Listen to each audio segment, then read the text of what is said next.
हज़रत हूद अलैहिस्सलाम का जिक्र कुरान मजीद में कई जगह आता है। कुरान में सूरह आराफ और सूरह हूद में उनका वाक़या तफसील से बयान किया गया है। हज़रत नूह अलैहिस्सलाम की औलाद मुद्दों तक दुनिया में बसती रही, लेकिन धीरे धीरे लोग अल्लाह ताला को भूल गए। शैतान ने उन्हें बहका दिया और वो बुतों की पूजा करने लगे। अल्लाह ताला जो अपने बंदों पर बहुत मेहरबान है, उसने हज़रत हूद अलैहिस्सलाम को अपना पैगंबर बनाकर कौम आद की तरफ भेजा। हज़रत हूद अलैहिस्सलाम ने अपनी कौम से कहा, ऐ मेरी कौम, सिर्फ अल्लाह की इबादत करो, उसके सिवा तुम्हारा कोई माबूद नहीं है। मैं तुमसे इस नसीहत के बदले कोई उजरत नहीं मांगता। मेरा अज्र तो सिर्फ अल्लाह के पास है जिसने मुझे पैदा किया है। अपने रब से माफ़ी मांगो और उसकी तरफ तौबा करो। वो तुम पर खूब बारिश बरसाएगा, तुम्हारे खेत और बाग हरा भरा कर देगा और तुम्हारी ताकत और ज्यादा बढ़ा देगा। लेकिन उनकी कौम ने कहा, ए हूद, हम तुम्हारी बात मानकर अपने बुतों को नहीं छोड़ सकते। अगर तुम सच्चे हो तो कोई निशानी दिखाओ। हमें लगता है हमारे किसी बुत ने तुम्हें दीवाना बना दिया है।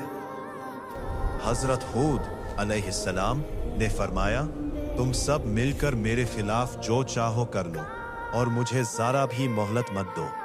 मैं अल्लाह पर भरोसा रखता हूँ जो मेरा और तुम्हारा रब है। मैंने अल्लाह का पैगाम तुम तक पहुँचा दिया है।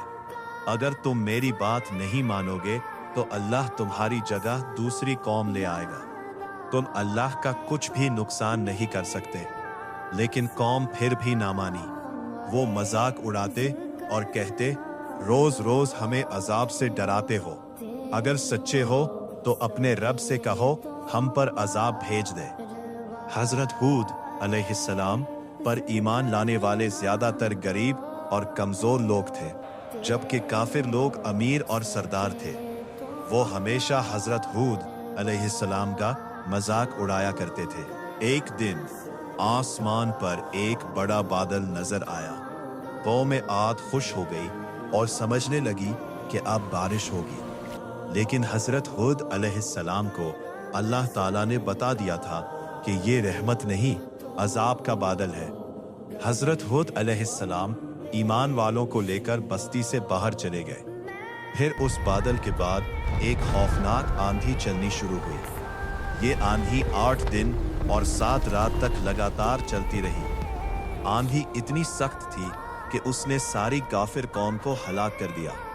सिर्फ वही लोग बचे जो अल्लाह ताला पर ईमान लाए थे। इस तरह अल्लाह ताला ने ईमान वालों को बचा लिया और काफिरों को उनके गमन और नफरमानी की वजह से हलाक कर दिया।